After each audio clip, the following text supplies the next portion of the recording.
Hello and welcome to another episode of Scavenger Life. This is episode number 164 at scavengerlife.com.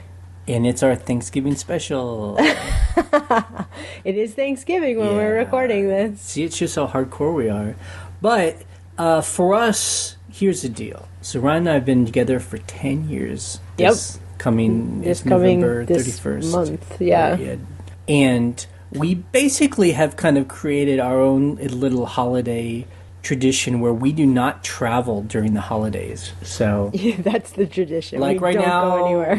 We're by ourselves, our families are other places, and we just refuse to do that thing where you travel during the craziest time. Like yesterday, where we are on the East Coast, it was snowing yesterday. The whole East Coast was snow. I can't imagine people that were trying to get somewhere, like if we had to drive up to Boston.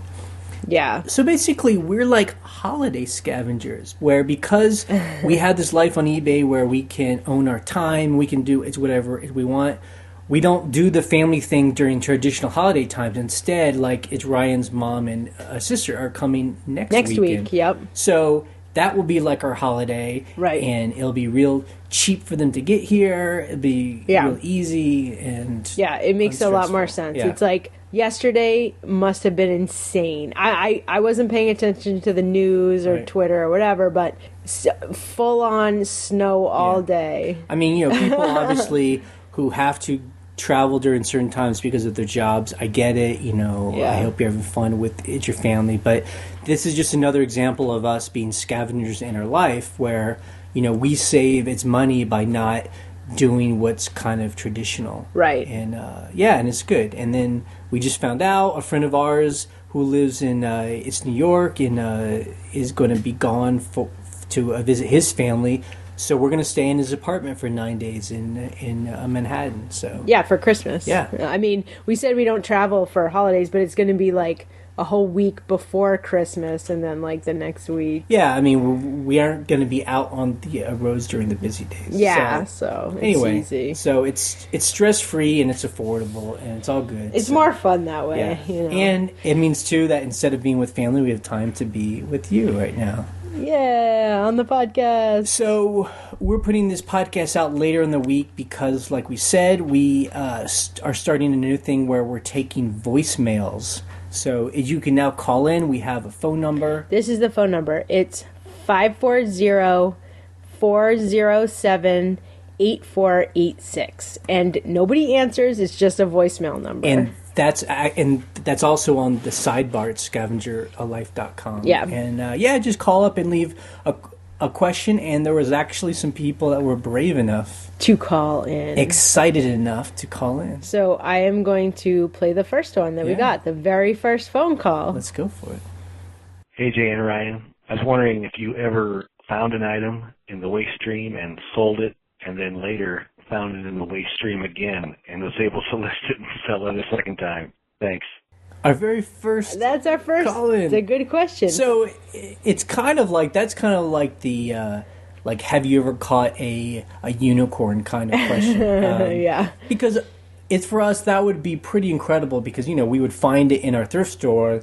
Most of the things we mail off are to another state or country. Right. So the chance of it actually ending back up in our local area would be very rare. However, yes, we have had instances, and we've had to change the way we do things because of this, where we'll go scavenge at our thrift store. We'll bring stuff home. It'll sit in a pile. We'll get into the pile, a month or two later and realize that some of the stuff was kind of junk. So we'll donate it back.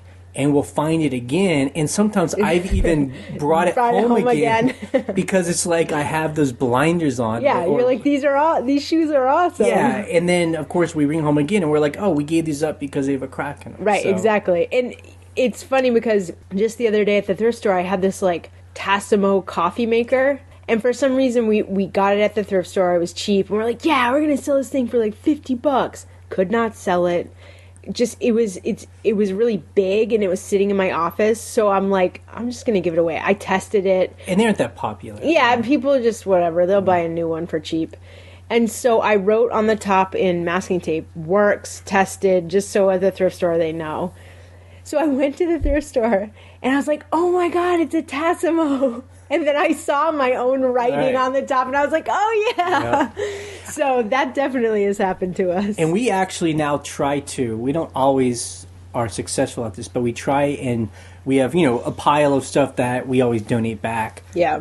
And we now try and take it to the next town over when we're there to go pick something up and donate it there. So basically, the thrift store we don't go to as often. Right. Or if it's a Goodwill, more likely they won't put it right back on the shelf. They might send it to another center or something. Right. So I don't know if they do that, but But if anyone's ever done that before, that would be really like catching a unicorn, like. And if somehow it had a serial number that you knew it was the same one, because I mean, I've certainly found things, like I'll find one thing, sell it, and then I'll find the same thing again, but it's not the same one. But it would be like having a dollar bill and getting that same dollar bill back again. Right, exactly. Which might happen. Chances would be 1 in a billion. Okay. So let's take a written question. Yeah, so people can still email us its questions. We took off that form that was on the sidebar on our blog, but we do have an email that's right under the telephone, its number, and if people are shy or just don't feel like talking, they can also email us as well, and we'll try and squeeze those in.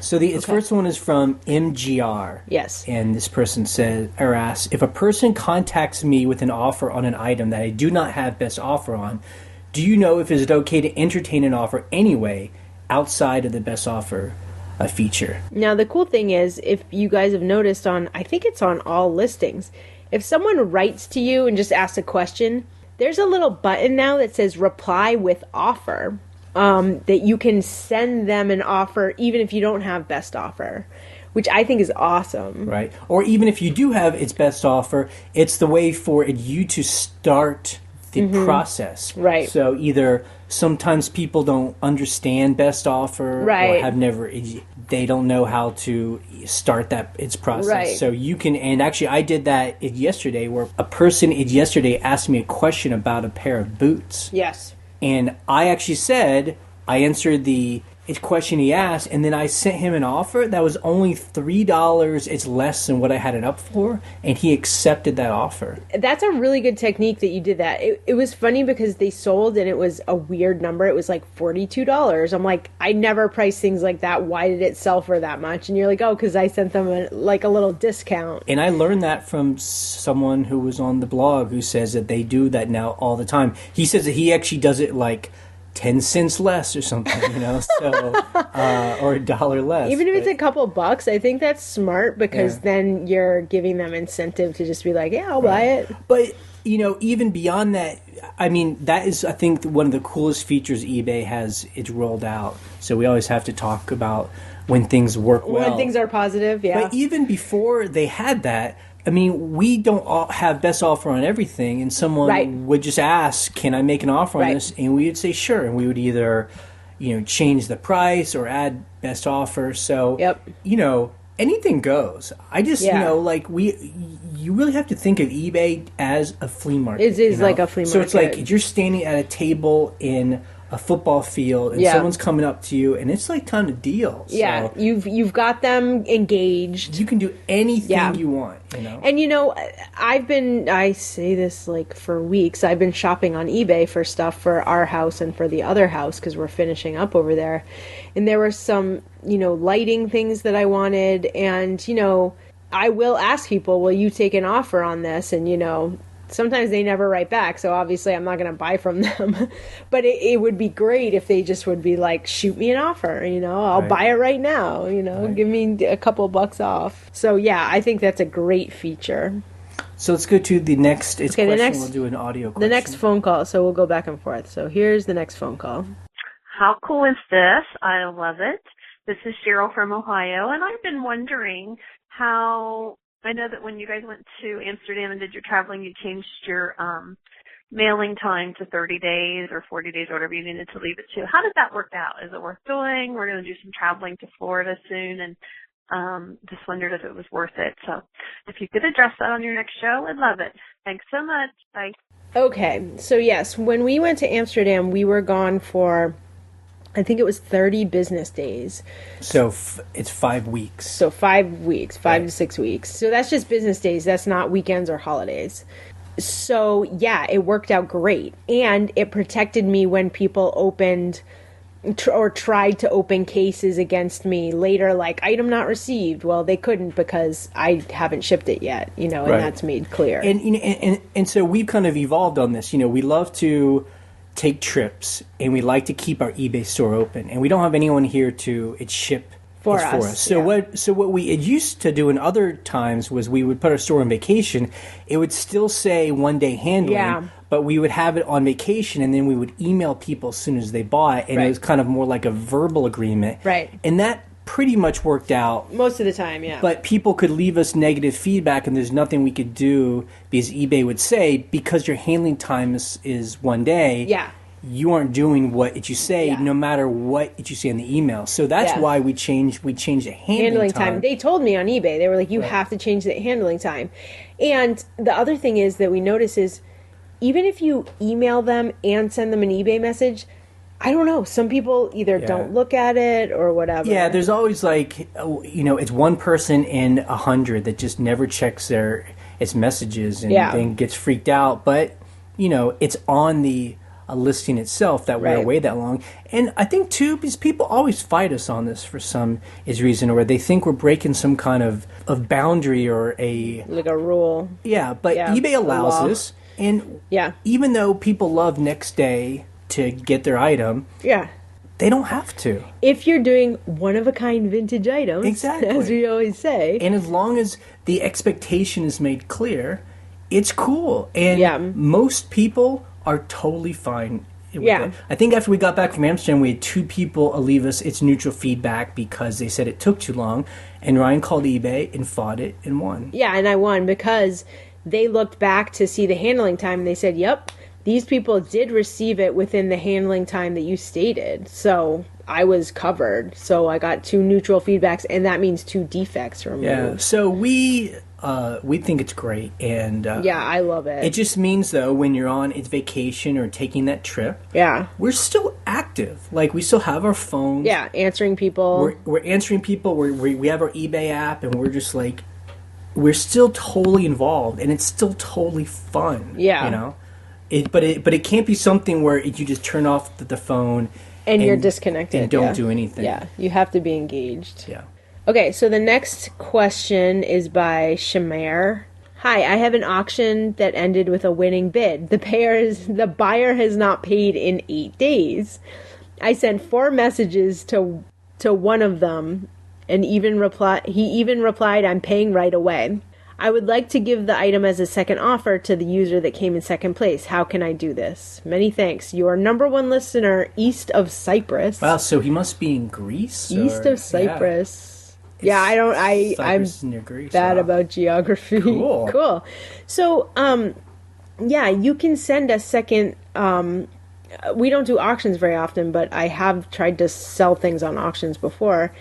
I think there's a way on the auction page to do second chance offer. You can literally Google it, eBay second chance offer, and you're going to find the page on how to do it. And, we've never really had a lot of good luck with second chance offers because, my thinking is people are like, the guy that won bid everything up, and if he's not willing to pay, it means I'm not going to pay the highest price I was as willing much to pay. as I wanted to because he wasn't a real person to bid. But we've had people who do auctions a lot who say they're always doing second chance offers and they're very successful. So it depends. But what you should do is you should block the person who didn't pay. You should report that person as well. All these links are on eBay. And either you do the second chance offer, they have like 48 hours to respond, and then after that, just put it back up, and maybe just put it up for buy it now. Yeah. Don't do auctions. Just like if you were trying to figure out how much that item might sell for, so now if you got a winning bid, put the item up at buy it now at that offer. At that price. And if it's a really high price, do best offer. Yeah, there you go. Okay, so let's take another voicemail. Hello. I have a question. I am fairly new to selling, and I was wondering about the PayPal thing. Our account is in my husband's name, so if we want cash from the PayPal account, he requests a check. It takes, a week to get here. They charge $1.50. So I'm wondering how you get your profits on a PayPal card. Do you apply for the PayPal credit card and it's just automatically put on there? Or how do you do that? We don't have two separate accounts, even though I do most of the selling, because you have to have two separate credit cards, and we only have one, and I don't want to open another account just to have, a separate account in my name. So anyway, that's my question. Thank you. Have a great day. I'm going to say something, and then Ryan, she knows all the answers here. Okay. I will first say we're the kind of people who sold on eBay who came after PayPal. So there are people who were selling on eBay before PayPal, and for some reason, a lot of them hate PayPal. They think, why do I have to use it? They think it's a scam. I don't get it. We love PayPal. We think that it makes eBay work. Yeah. And so Ryan's going to tell you how it works. So here's the thing. Jay and I obviously sell together. We share our money. We live in the same house. Very similar situation. We do use my account for the PayPal account. It's my personal account. Just because when I started, it was my account that we started on and whatever. Number one, you said you request a check from PayPal. But what you should do is you should hook up your PayPal account to a checking account. Now, you didn't say you didn't have a checking account, because there are some people that don't have a checking account and they just cash the checks that PayPal gives them. If you hook up your checking account to PayPal, you can just send deposits over. That's what it's basically just a bank transfer, and it's free. And now with some accounts, it only takes one day. If you do it by 5 p.m. on a Wednesday, it'll be there by 9 a.m. on Thursday. Right. And PayPal is going to be just as vulnerable as a bank account. Yeah. So, really, if you do banking or if you have a credit card, it's the same thing. It's the same. So, people get afraid of all this. So, okay, that's the first thing you should do. And the second thing is the PayPal debit card. It's just like a debit card you get that's hooked up to your checking account at your regular bank, your local bank or whoever, Wells Fargo, whatever. It acts exactly the same. So say you have $1,000 in your PayPal account from selling on eBay. Well, you could just buy stuff with your debit card using that money. It's exactly the same. Right. It's not a credit card in the sense you can't charge more than what's in your PayPal account. So if you're afraid of having a second card because you don't want to overspend, it's impossible. You know? And we love this card. I use it all the time. And because we actually get the cash back, so we get the 1% cash back, so we buy almost everything on this card. If you buy, how at the stores they're like, do you want debit or credit? Which when I first got a debit card, I was like, I don't get it. What's the difference? You can get 1% cash back if you buy stuff if you say credit. And it's 1%. It's not very much. But, if you spend $2,000, you get $20. That's ridiculous. That's something, but as a scavenger, $20 can buy something that'll make you $1,000. Right. And then the other thing is, I don't know what it is between you and your husband, but if it's going to be at your store and if you're doing most of the work, just get your own account, Yeah, why should your husband be a part of it? You can get another PayPal account, and then he shouldn't be able to get any of that cash. That's true. Unless he lists, and Jay, I list, so I'm allowed to have some of that money. Jay, you do not know the password to my PayPal account, so therefore, yeah. So, and the third thing is, these are great questions just to call PayPal.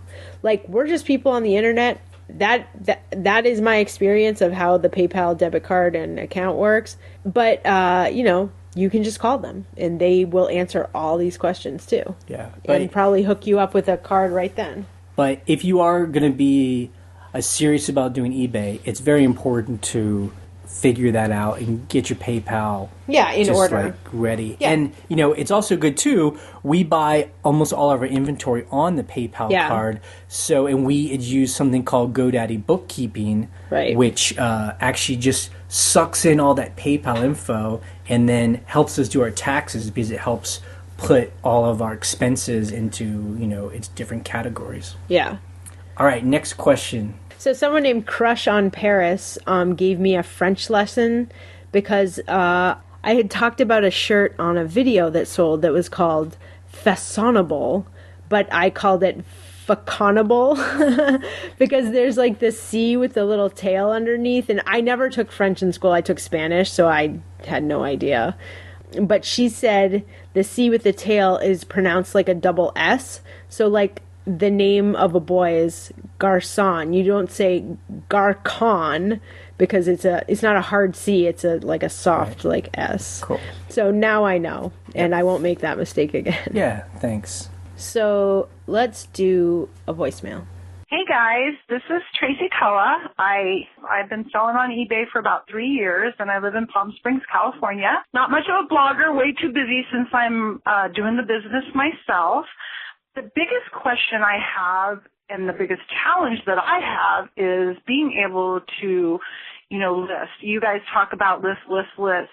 And it takes quite a bit of time. I sell pretty much identical to you as far as the variety of items that I sell. Some items are fairly quick. And then others, if I'm having to do research or measure, compare pricing, it seems to take quite a while. And I'm lucky if I can do, 4 to 6 an hour by myself. And I just wonder if that's a reasonable number. It seems like it's going fairly slow. I have about 600 items in my store, almost 600. But then, you're selling quite a bit each week, so your number always drops and you're trying to constantly chase your tail. So I just wondered if there's some way that you guys, any tips you can give us to streamline the process. Are you using the regular eBay listing form? Are you doing something that's automated? Perhaps just because you guys are partnering together, you're able to list more than I am. Just anything that you guys can think of that might, little tips that help you guys list faster would be amazing and greatly appreciated. Thanks so much for the call-in number. This is great. Like I said, since I don't jump on the podcast, I'm just listening most of the time. So this is a nice, quick way for me to be able to join in. Thanks again. Happy selling, and I sure appreciate your time. Bye. So I think I'll let Jay handle this, but I did want to mention that there really is no way to streamline it. It's just work. Let's talk about this. So it's number one, you're absolutely right. There's two of us, so we can just get a lot more done than one person. Yeah. That's obvious. Right. But the other thing is you can be organized, or the way we get organized is we put things in piles. So I'm sure you're doing that as well. But, so like we'll have a big pile of shirts or a big pile of pots and pans. Right. So we take pictures of a big pile of things and then you list that same thing. Right. Because number one, you can take pictures of that stuff real quick because it starts becoming an assembly line. And then when you list it too, you can just use the same template, so you aren't having to change as much stuff. Right. I'm hoping this stuff is pretty obvious. Yeah. But and then the difficult things, because we have those kind of things too, those will be in its own kind of pile. Yeah, random. Yeah, and Orion's real good at that, so it takes her longer to list. But normally that kind of stuff we hope sells for a lot more money. Yeah. The other thing too is, different people have different processes. But what works for us is we take pictures of stuff and then we list it later. It's not like I'm taking a picture of something and then I'm listing that item at the same time. To me, that's not time effective. For me, being able to take a picture of 20 to 30 to 40 to 50 things, is a lot faster. Just like boom, boom, boom, boom, boom. And then, and then actually I've been passing it off to Jay to do the measurements. So it depends on what works, but like Jay said, the assembly line method is very helpful for us. And the other thing too is it's all about being honest with ourselves, Like we may all say that we work hard, and hopefully we do, but there are times where we aren't working quite as hard as we should. And really it is about when I am listing, you just have to actually be a listing. Being in front of your computer doesn't really count. It's only when things are going up, because we can all get sucked into different emails, social media, and telephone, phone calls, or and making coffee. And, I mean, so it's really just about doing it and trying to. And I'm sure that you're like this too, where I have to get myself into like a zone. Yes. Where like I don't want to do it, but once I start, I kind of just get sucked into like. I get into a zone where then it seems real easy. Yeah, because, well, what you do is you concentrate on that. And then you're like, basically you're deciding, this is what I'm doing right now. Like yesterday I was listing, and I listed like 20 things. And just kind of casually, too. I was like, I'm just going to do this. And my mom called. We had the wood stove going. The wood stove was going. It was snowing. Yeah. It was very nice. Jay had some other kinds of work to do, telephone calls and stuff. But my mom called in the middle of me listing. And it's the day before Thanksgiving. I was like, oh, I want to talk to my mom. And I'm like, I can't answer the phone right now because I have to keep listing. So I texted her. I'm like, I'm listing. She's an eBay seller, too, so she gets it. Actually, she was listing, too. It was funny because I just said, I gotta just do that later because I gotta list, stay focused. And, we say it all the time. I mean, some people are purposely just part-time or kind of hobbyist. And that's totally cool because that's your expectation. But people who want a full-time income from eBay, I mean, we put in a full-time job. I mean, we'll put in 40 hours a week for this job, and if you don't put those hours in, then you aren't going to make that kind of cash when we're not traveling. So those are the days. We got another question by email. The chronicler. Okay, so thank you for mentioning that you have some days off when you just don't feel like listing items because you're in a funk. I teach roughly 150 students online, as well as run our 110-acre farm and homeschool our 3 kids. So you can imagine I'm busy. Most days I try to get 5 items up and should be at 500 this week. I am one of those people who does not instantaneously respond to buyers' questions due to my schedule, although I do answer the same day. Yep. My oldest child has started scavenging and has developed a really good eye for stuffed animals. Oh, cute. And could tell you the top 10 most valuable animals. And says thank you.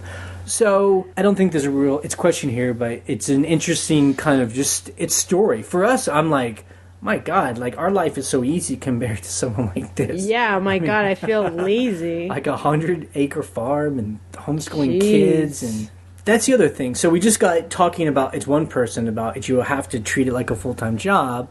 But like this person said, and Ryan was talking about us going on its vacations. And the great thing is that once you start a full-time eBay store, and we've talked about this, you can kind of float for a while. If you have a big enough inventory, you can take off 1, 2, 3, 4 weeks without listing anything. Yeah. And your inventory is so big, you can float along. Yeah. And we love this. I mean, it's incredible. Where it might be like a Wednesday, and we're just like, I can't do anything. I can't do it. I don't want to do anything. Let's go watch a movie in town, or let's go work on another project, Yeah. So, it's not about beating ourselves up or feeling guilty. I mean, when we work, and when we don't work, we enjoy ourselves. Right. And that's the way to do it. No, I think I love the independence of being able to just be like, we work a lot, and we have to feel okay about having those days where you're just like, I can't do it. Because, and actually Jay taught me this, where you're having that funk of just like being distracted and you're not really doing what you're supposed to be doing, and just basically giving into that. And because you're basically wasting time. It's like, just go do something else instead of procrastinating what you're supposed to be doing. Like take a nap, or just stop doing it and just like watch some TV or something. And then get back into it, or just get back into it tomorrow, Right. And to have that freedom is really kind of amazing. Yeah, and and again, it's like a real slippery slope. I mean, for those of you who are like us, who are self-employed, there's that slippery slope of just making up excuses and just never doing anything. Yeah. Versus being honest with yourself and being like, okay, I can take a couple hours off. I can take the day off. And I mean, but you don't want to do that every day. because ultimately we like to work. Yeah. I mean, it's enjoyable for us. Yeah. Okay, we got another question. On voicemail. Hi, Scavenger Life. Glad to be able to leave a question for you. I was wondering, is it okay to raise a price on something that has a few watchers and you realized there's a lot of watchers and maybe your price should have been higher? Is that bad news and going to make everyone mad? Or is it okay just to go ahead and raise the price on something with watchers on it? Thanks a lot. Bye. I love this question. Basically, I'm like, F the watchers. Raise the price. Who cares? I think, again, it's kind of like if you've done the research and you realize it's worth more than if you thought it was, change the price. But just because people start to watch it doesn't necessarily mean it needs to be higher. It could mean it's the exact right price. Exactly. So, I mean, that's the thing, So if you think it's worth more, there's no rule against it. A couple people get angry. I mean, who cares? Yeah, it doesn't mean those people are completely anonymous. But just because someone starts to watch it doesn't mean it's necessarily worth more. And you could scare people away, Yeah, and also the other thing, it's kind of a weird conundrum. I have items that, are very high dollar items. They have so many watchers, and I've had them up for like 2 years. We have this a mythical lamp. Oh my God, these lamps! We've talked about it before. We bought them for $90, and I think it was $125 for the pair. Yeah, and we've had them for over 2 years now, and we have a high price on it with like $2,000. $2,000 because they're amazing. Yeah, I mean they're like those kind of. It's one of a kind designer ones that you would see in a fancy store. But we have it's maker offer on it. There must be 40 people who are watching. We've never gotten an offer. Right. We've never gotten a question about them.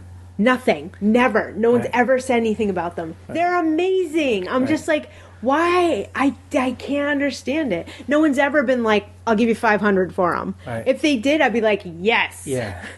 Well, maybe I shouldn't say that because someone's going to try to.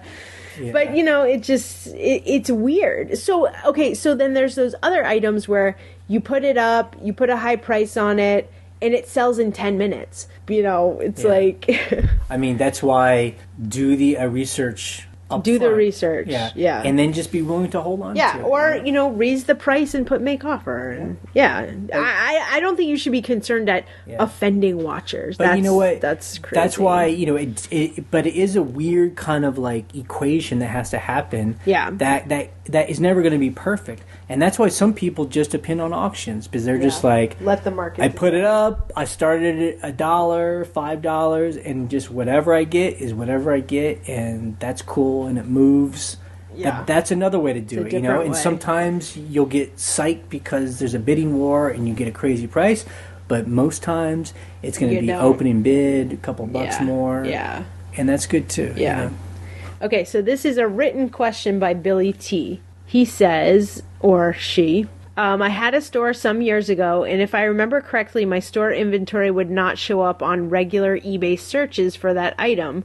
I had to float a certain amount of auction items with my store info in them to drive traffic to the store. Is that still the case, or does store inventory now show up in regular search inquiries? Wow, I mean... I've never heard of that before. I mean, I don't know if that was how it was back in the dark ages of eBay, or if that's just stuff not showing up. That's so weird. If that's just what people thought was happening. But I mean, we've been getting this a lot lately in the blog about this idea that that eBay is freezing people's stores or hiding their items, throttling. Like there is this idea, like if you call eBay and if you think that the customer rep is angry at you, that they'll block your store from people, or even if like you get a survey and it's supposed to be anonymous, and if you fill it in and they don't like it, they'll block your store.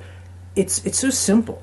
Log out of eBay, do a search for an item that is in your store, and see if it shows up. And if it shows up, that means it's a public item that anyone on the planet Earth can buy. And if you really think something is wrong, like, I don't think my store is showing up for people, call eBay. Right. Say, is something wrong with my store? Well, I literally have asked that before. Right, but only do that if you first do no, that's what I'm saying. Yeah. If you don't see things like several items that aren't showing up, just call them. Because there have been people on the blog that have said they've gone on vacation, they put their store in vacation mode, which basically it freezes their store, and then when they turn their store back on its vacation, I guess sometimes it takes there can be a blip or something where it takes it's like it takes a while for eBay to like re-index your store. But then they've like called eBay and then figured it out. But you know, it's not. I don't understand the whole like eBay is a mystery, like it's this black box. You know, I mean, if you sell really really popular items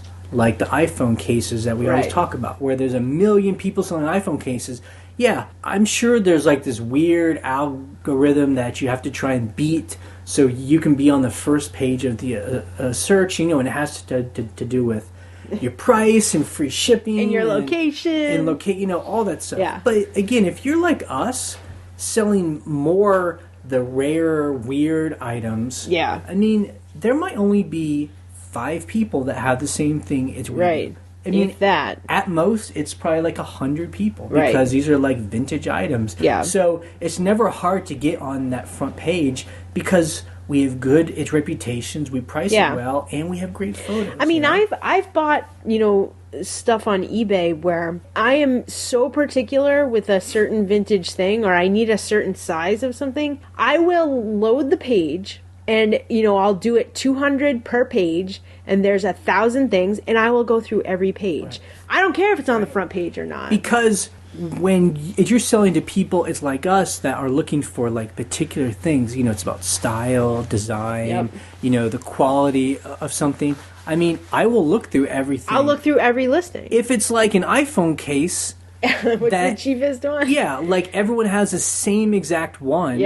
Yeah, I just go for the cheapest one or that's all I get. Totally different. Like, okay, we needed to buy 2 extra lights for our porch at the farmhouse, and we wanted to match it with the lights that are on the farmhouse. And these are like 1950s globe lights. Yeah, like, I'm like, how in the hell am I going to find this? We found them. I totally found them. I mean, granted, they were probably like millions made in the 50s because I actually found a bunch of them.